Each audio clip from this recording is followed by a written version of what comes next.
बाबा जी की प्यारी सात संगत जी, राधा स्वामी जी। प्यारी सात संगत जी, आप इस वीडियो के टाइटल को पढ़कर हैरान हो रहे होंगे कि बाबा जी से उनकी हस्ती पूछने की हिम्मत आखिर किसने कर दी, और उसके बाद बाबा जी ने इस सवाल पर क्या जवाब दिया।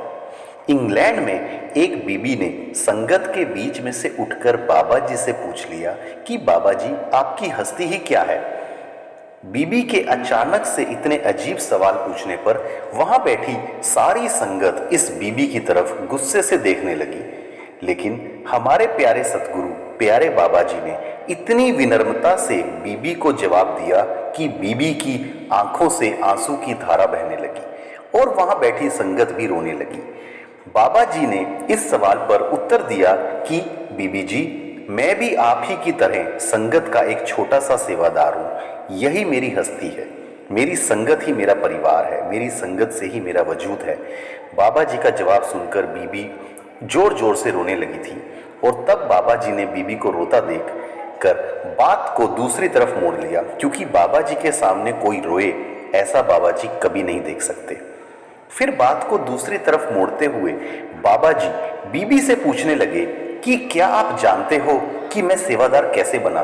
तो बीबी ने कहा कि बाबा जी, आप तो हमारे महाराज हो, आप खुद को सेवादार ना कहो। तो बाबा जी ने कहा कि बेटा, जैसे मालिक ने आपको सेवा बख्शी है, ऐसे ही मालिक के हुक्म से मैं भी तो अपनी सेवा ही निभा रहा हूं। गुरु भी एक तरह का सेवादार ही होता है।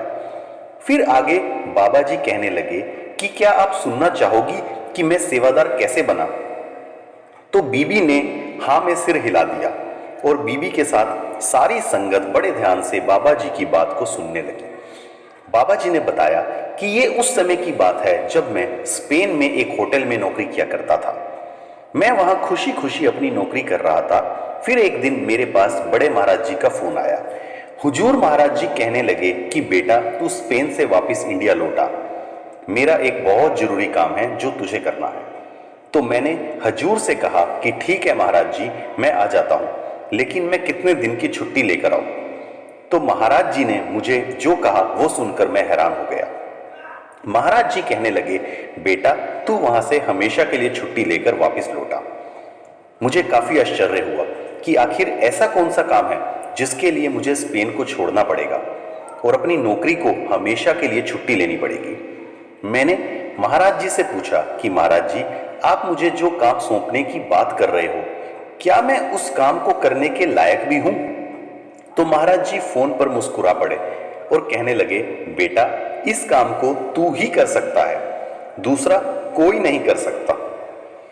मैं अभी भी हैरान हो रहा था। मैंने अभी तक महाराज जी से नहीं पूछा था कि आपका कौन सा काम है जो सिर्फ मैं ही कर सकता हूं। मैं अभी ये बात मन में सोच ही रहा था कि महाराज जी दूसरी तरफ से फोन पर बोल पड़े। महाराज जी कहने लगे, बेटा, मेरा जाने का समय हो गया है और मेरी संगत बड़ी ही भोली है। मेरे बाद मेरी संगत को तुझे ही संभालना होगा। मैं ये सुनकर चुप हो गया और महाराज जी कहने लगे कि बेटा, ये मेरा हुक्म है, तू स्पेन से वापस लौटा और अपनी जिम्मेदारी को संभाल ले। मैंने उनसे कोई सवाल नहीं किया, क्योंकि मेरे सतगुरु का हुक्म था तो मुझे हुक्म की पालना तो करनी ही थी। तो मैंने स्पेन की नौकरी हमेशा के लिए छोड़ दी और इंडिया लौट आया और संगत का सेवादार बन गया। संगत का प्यार मुझे इतनी दूर दूर तक खींच लाता है। ये सुनकर बीबी और वहां बैठी संगत रोने लगी। फिर आगे बाबा जी ने बताया कि इस सेवा से पहले मैंने कभी सेवा नहीं की थी। एक बार हुजूर ने मुझसे पूछा था कि क्या तुम सेवा भी करते हो या नहीं, तो उस समय मैंने ना में सिर हिला दिया था। फिर महाराज जी कहने लगे कि कोई बात नहीं, अब से तुम थोड़ी बहुत सेवा जरूर किया करो। उसके बाद से मैं स्पेन के सेंटर में जाने लगा और वहां मैंने सेंटर इंचार्ज से कहा कि मुझे सेंटर में एक सेवादार बनना है।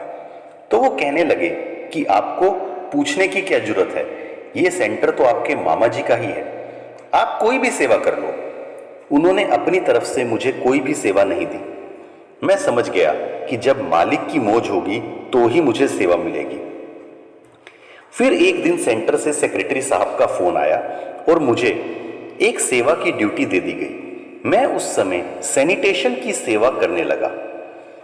फिर आगे बाबा जी ने वहां बैठी संगत को समझाया कि चाहे आप सेवा करते हो या मैं सेवा करता हूं, आप में और मुझ में कोई फर्क नहीं है और ना ही मेरी सेवा आपसे बड़ी है। मालिक जब सेवा का हुक्म करता है तो हमें सेवा को हुक्म समझ के निभा देना चाहिए। सेवा कोई छोटी या बड़ी नहीं होती।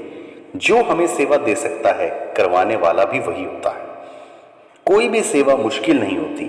बाबा जी की इतनी प्यारी बातें सुनकर सब लोग वहां रो रहे थे।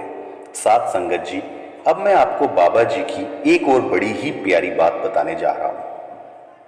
स्पेन से लौट आने के बाद जब बाबा जी की दस्तारबंदी की गई, उस समय बाबा जी महाराज 36 साल के थे।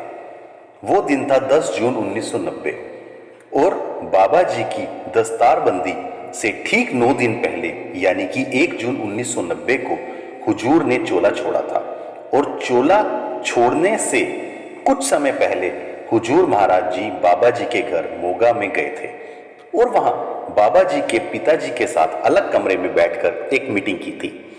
उस मीटिंग में हुजूर ने डेरे की वसीयत और जिम्मेदारी बाबा जी के नाम लिखी थी।